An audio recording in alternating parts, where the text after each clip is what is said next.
Yo, salut les amis, c'est John et aujourd'hui on se retrouve pour une vidéo réaction aux vidéos de Léo Succulent. Let's go. Oui, vous avez bien vu le titre. Non, c'est pas un fake. Moi, Léo Succulent, j'ai essayé de pécho ma prof d'anglais au lycée. Non, c'est... Là, on rentre vraiment sur les dingues que j'ai faites dans ma vie. On est sur le podium des conneries, les gars. Mais pour que vous compreniez bien pourquoi j'ai fait ça, comment j'ai fait ça, et surtout, est-ce que j'ai réussi, va falloir commencer par le commencement. À 17 ans, tu commences à être très chaud, hein, t'as compris. Tu découvres deux nouvelles bonnes raisons de regarder scène de ménage. Oh, les tétés! Et c'est dans ces conditions. Il est malade lui, mais non, mais je crois pas. Léo Succulent est un bâtard. J'ai vu notre nouvelle prof d'anglais, les gars, une frappe intercontinentale avec des décolletés, mon pote, le truc c'était une piste d'avion. Et moi, j'avais envie d'apprendre à piloter. Ambienté. Le pire, c'est que c'était une classe avec que des mecs, donc forcément, ça accentue encore plus le truc, hein. Un sentiment de... T'as capté? Les mois passent, à la moitié de l'année, je tombe sur un article. Cet article, il disait qu'une prof aux États-Unis avait été envoyée en prison parce qu'elle avait passé une soirée avec un de ses élèves. La plupart des gens ils disent, oh putain, c'est terrible et tout. Moi, j'ai vu ça, je me suis dit, mais oui, je vais essayer de faire la même chose. Oh mon god. Mais du coup, c'était comme une... Vraiment, c'est un bâtard. Il est trop bête, Léo Succulent. Idiot, va. révélation. Parce qu'en fait, avant de lire cet article, j'ai jamais eu l'idée d'essayer de la pécho. En fait, pour la moitié de l'année, je me contentais de rêver en la regardant. Léo, everything's good? Je t'aime. Quoi? Il a dit quoi? Donc bon, quand certains disent que les réseaux sociaux et les jeux vidéo ça rend con, j'en suis la preuve que non les gars. J'ai juste besoin d'un article de journal et je pars en couille totale. On va essayer des choses à prof d'anglais. En ça, il est vraiment trop con. Et du coup, après avoir lu cet article... C'est quoi? Il est vraiment con lui là.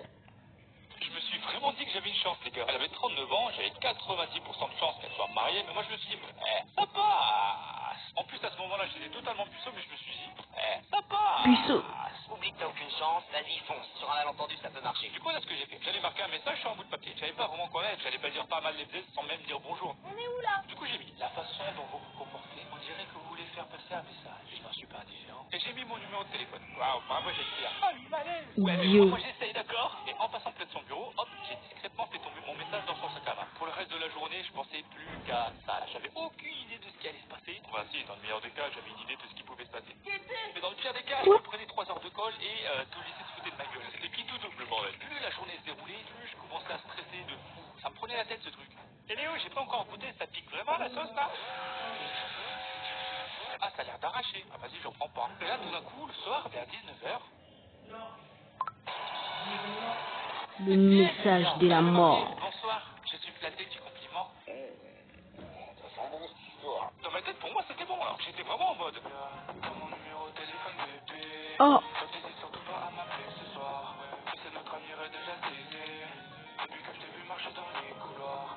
J'essaie de la mettre en confiance, lui dire que je la trouve charmante, blablabla. À ce moment-là, j'avais pas encore compris, mais c'était elle qui essayait de me mettre en confiance. Elle était très avenante, aucun jugement de sa part ni rien. Elle m'a demandé qui j'étais, genre comme ça, tu vois, tranquille. Et du coup, comme elle m'avait mis à l'aise, eh ben, je lui ai dit mon nom, mon prénom et ma classe. Juste après avoir envoyé le message, j'ai eu un moment de lucidité. Attends, j'ai peut-être merdé là. Et là, plus de réponse. Ouais, c'est marrant. J'attends jusqu'à minuit, toujours pas de réponse. Je suis mort. Le lendemain, j'étais brisé, les gars. Chaque pas que je faisais dans la cour du lycée m'approchait un peu plus de ma mort sociale. J'étais dead. Tout le monde allait être là en mode l'homme est tombé amoureux de la presse. Bon, bah les gars, je crois que c'est la fin de cette vidéo. Si vous avez aimé cette vidéo, likez, abonnez-vous, commentez. Et moi, je vous dis à la prochaine. Ciao.